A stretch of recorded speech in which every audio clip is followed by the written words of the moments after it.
Today's headline is Blackbeard the Rover. The subheadline says, Career and Fall of the Celebrated Pirate of the Carolinas. This article was written by S.G.W. Benjamin. It says, New Providence in the Bahamas is one of the fairest isles of the Atlantic. Its shores are fringed with groves of cocoa, and its harbor is protected from all winds by the low keys that serve as a breakwater. Early in the last century, the island belonged to several English noblemen who had received it as a grant from the crown and established a flourishing colony there. By the Peace of Utrecht, the European powers had agreed to exterminate the buccaneers, those pests of the West Indies, and everything looked serene in New Providence, when a strange fleet, flying the black flag with bloody skull and bones, was seen entering the port. It proved to be the squadron of John Teach, a sea rover of great ability and most desperate character, who had just entered upon an independent career of adventure and blood on the high seas. Teach was first engaged in trade with Jamaica, but when his ventures turned out unsuccessfully, he decided, as so many did in those days, to try his fortunes in piracy. He soon contrived to seize a large ship, whose decks he mounted with 40 guns. His promises of booty soon gathered a crowd of eager ruffians under his command.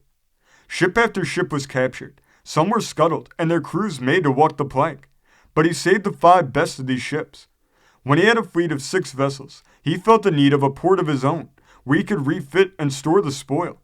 New Providence lay near the track of ships bound to the West Indies, and hither this new freebooter now steered. The colony of New Providence was too feeble to offer fit resistance, and Teach, without so much as saying by your leave, at once proceeded to take possession and make that an ambush from which his cruisers could spring forth and waylay the merchant ships. There he held high carnival. There many a bloody deed was wrought, and the ribald revelry of many a foul orgy profaned the midnight stillness of that summer isle. Teach, from all accounts, was in appearance exactly what the pirates of romance should be, of a grim and most terrible aspect. He was heavily built, his shoulders were broad, and his muscles like iron. His complexion was tawny, his eyebrows black and bushy, and beneath them his eyes shone with a glare that froze one to the marrow. But the most remarkable feature of this sea ruffian was his beard. It was of raven blackness, and grew to his waist. When he was going into battle, or preparing to toss a score of trembling wretches from the yardarm, he had the habit of twisting his beard into braids. Indeed, he took a special pride in this hairy ornament, and by it acquired the notorious name of Blackbeard. This practical admiral always carried a cutlass at his side, and over his shoulder wore a peculiar belt contrived by himself, in which no less than 6 of the huge pistols of that day were suspended. This was evidently a pirate of uncommon magnitude, and his deeds showed that he was as fierce and daring as he looked. But after a time, the oft-repeated outrages of Blackbeard reached such a point that the West India merchants appealed for aid to the English government. A powerful fleet was sent against him, too powerful for him to resist with any hope of success, and the pirate prince of the Bahamas, the self-appointed governor of New Providence, John Teach, otherwise Blackbeard, wisely decided to put up his helm and run for a safer port. We next hear of Blackbeard on the coast of the Carolinas. A rendezvous was made in the night at Cape Fear, and this bold desperado actually dared to block Charleston. It seems incredible to us now, but is nonetheless a fact. His 3 ablest captains were named Vane, Worley, and Stede Bonnet, men whose reputation for courage and skill was only second to that of their dread admiral, and in the royal service might have won them high posts of honor. The pirates landed by scores on the wharves of Charleston. The governor was unable to resist these bands of brigands, who, well drilled and armed to the teeth, paraded the streets, insulted the citizens and their wives, and plundered the shops at their own sweet will. That Blackbeard did not sack and fire the town may have been due to prudence. Perhaps he did not think it safe to drive the people to desperation. After the pirates sailed away, loaded with plunder, they seemed to have parted. Blackbeard perhaps felt weary of this steady excitement and of the unceasing watchfulness he was obliged to maintain. He had accumulated property and could retire. At any rate, he parted company with his captains and sought a career by himself. About this time, he committed one of the most awful of his many crimes. Finding the crew of his ship too numerous and unable to get rid of them, especially when he desired as few witnesses as possible to his atrocities, he contrived this way to accomplish his purpose. Of course, some of his crew must have been in on the secret with him to enable him to carry out the plan. When off a desert island, he managed to let the ship touch a shoal without actually getting fast. on the pretense that the ship must be greatly damaged and required to be lightened and careened. Blackbeard ordered almost all the crew, over 100 in number, to land, taking provisions only for a day or two. They little suspected his infernal purpose. As soon as the boats had returned after landing the men, he made sail, backed the ship off the shoal, and left his comrades to die of starvation on a barren isle. Blackbeard now steered for Pamlico River in North Carolina, where he announced his intention to settle down as a peaceable citizen, and took for his 30th wife the rosy daughter of a planter who seems to have seen only the sentimental side of a pirate's life and character. But a man like Blackbeard could not remain quietly on shore, nor die quietly in his bed, and in a year or two he manned another ship and put to sea again. For a time he pretended that the vessels that he ostentatiously towed into port had been picked up abandoned.